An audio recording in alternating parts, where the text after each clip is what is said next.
Shalom, selamat pagi anak-anak. Kita bertemu kembali pada pelajaran ilmu pengetahuan sosial hari ini. Materi pembelajaran kita yaitu perubahan akibat interaksi antar ruang. Di buku paket ada pada halaman 75. Dan tujuan pembelajaran kita hari ini, yang pertama, menjelaskan perubahan akibat interaksi antar ruang. Yang kedua, menjelaskan bentuk-bentuk perubahan akibat interaksi antar ruang. Nah, interaksi antar ruang dapat terjadi dalam berbagai bentuk, seperti pergerakan orang, barang, gagasan, dan informasi. Semua pergerakan tersebut menimbulkan perubahan, baik bagi daerah tujuan maupun daerah asal. Interaksi ke ruangan meliputi beragam jenis pergerakan, seperti perjalanan menuju tempat kerja, migrasi, pariwisata, pemanfaatan fasilitas umum, transmisi informasi dan modal, wilayah pemasaran kegiatan retail, perdagangan internasional, dan distribusi barang. Semua bentuk interaksi tersebut berdampak pada adanya perubahan. Jika banyak orang dengan berbagai kepentingannya selalu datang pada suatu tempat, maka tempat yang dituju akan berkembang menjadi pusat kegiatan manusia atau sering disebut kota.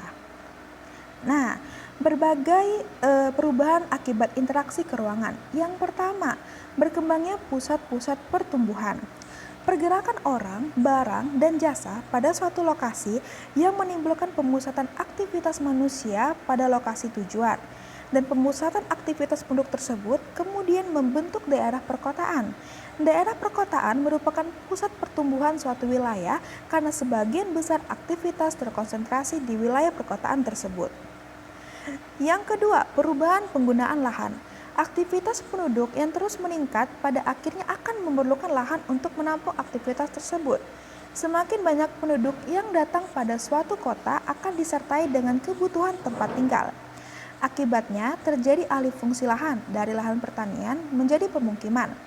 Hal yang sama juga terjadi pada industri, perdagangan, jasa, dan lainnya.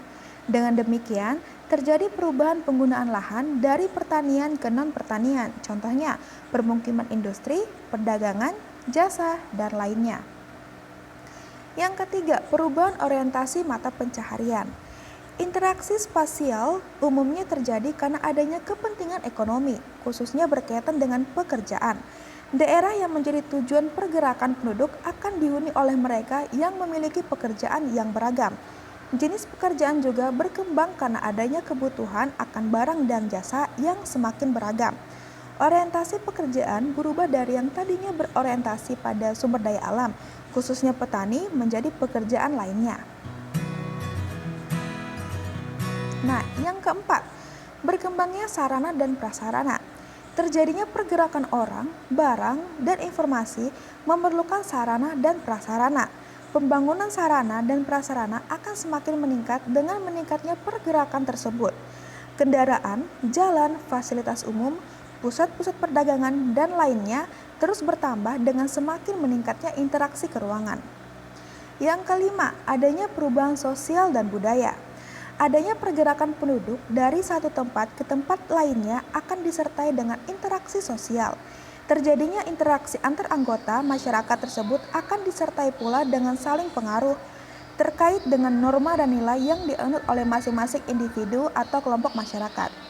Dan perubahan sosial dan budaya pada saat ini tidak lagi hanya karena adanya pergerakan penduduk, tapi juga karena adanya aliran informasi dari suatu daerah lainnya. Bahkan antar negara atau benua yang jaraknya sangat jauh. Contohnya, gaya busana aktor atau aktris di Korea kemudian ditiru oleh penduduk Indonesia. Nah, yang terakhir, berubahnya komposisi penduduk. Interaksi ke ruangan dalam bentuk pergerakan orang akan menimbulkan konsentrasi penduduk dalam suatu wilayah. Penduduk tersebut memiliki latar belakang yang berbeda-beda, misalnya agama, status sosial, usia, jenis kelamin, mata pencaharian etnik atau suku bangsa, dan lainnya. Akibat komposisi penduduk berubah dari yang awalnya relatif seragam, misalnya sebagian besar etnis Sunda, kemudian berkembang menjadi beragam etnik. Nah, demikian pembelajaran kita hari ini mengenai perubahan akibat interaksi antar ruang. Ibu harap kalian bisa mengerti apa yang Ibu sampaikan hari ini. Selamat belajar, Tuhan Yesus memberkati.